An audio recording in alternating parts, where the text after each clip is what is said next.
I sold my house at 88 years old, the same house where my children were born, where their height marks are still carved into the wall, where my wife took her last breath.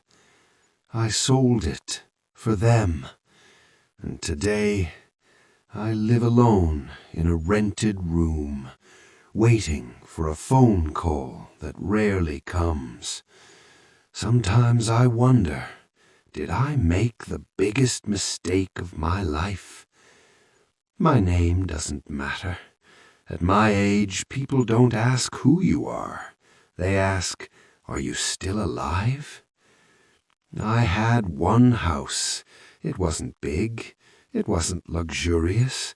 But it was mine.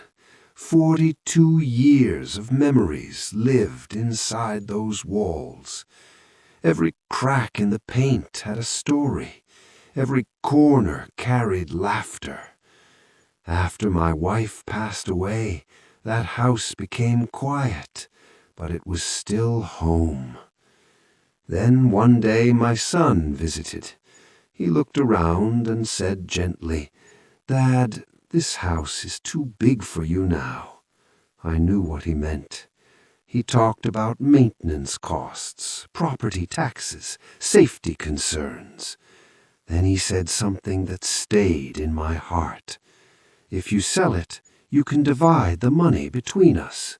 We'll take care of you." We'll take care of you. Those words felt warm. I didn't want to be a burden. No parent wants that. So I agreed. The day I signed the papers, my hands were shaking. The buyer was young, excited. He talked about renovations, about knocking down walls that once echoed with my daughter's piano practice. I walked through each room one last time. I touched the kitchen counter where my wife used to stand. I stood in the doorway where I once waited for my children to return from school, and I whispered, "Thank you." Then I handed over the keys. The money was transferred. My children were grateful. They hugged me. They said I did the right thing. At first, I stayed with my eldest son, but life is busy. Grandchildren have school. My daughter-in-law has routines.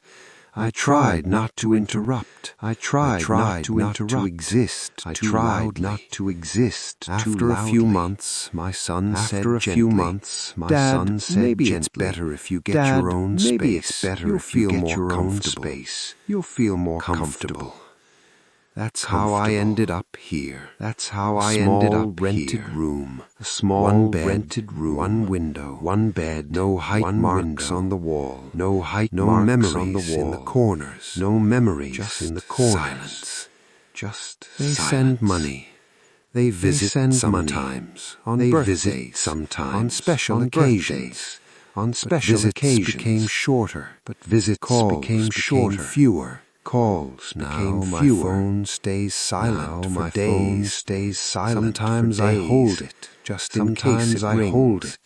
I tell myself they're busy. I tell myself I defend they're busy, even when no one accuses them. Even when no one accuses them. What fathers do. Because that's what we protect our children. We protect even from children. Even from guilt. I don't regret helping them. I don't regret parents' love doesn't come with conditions. Love doesn't come with conditions. I do regret one thing. I do regret I regret believing that sacrifice guarantees closeness. Guarantees closeness. Money can solve problems. Money can solve problems. Presence, but it cannot buy time. It cannot buy love. It cannot buy love. Last week, I walked past my old neighborhood. I walked past my old neighbor across the street from my old house. It looks different now. Fresh different now. New windows. Fresh paint. I saw a little boy playing in the yard. Little boy. His father lifted him in the air. His father lifted him in the air. I saw myself. For a moment, young. I saw myself. Strong. Young. Important. Strong. Then the door ran inside. Then the door ran inside.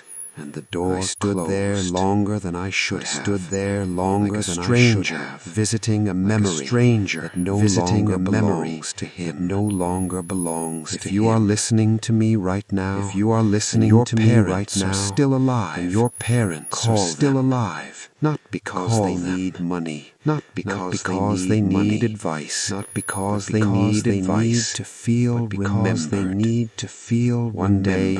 Their house will be sold. Their house will be empty. Their room will be empty. Will stop and their phone will stop waiting. I sold my house at 88 years old. I thought I was securing my children's future.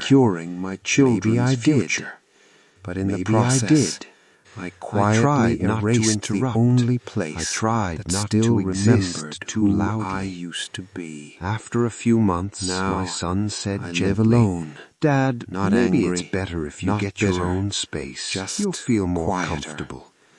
And sometimes late at night, that's how I ended up close my eyes. A small rented through that house again. One bed, one in my memories. No height marks on the wall. To me.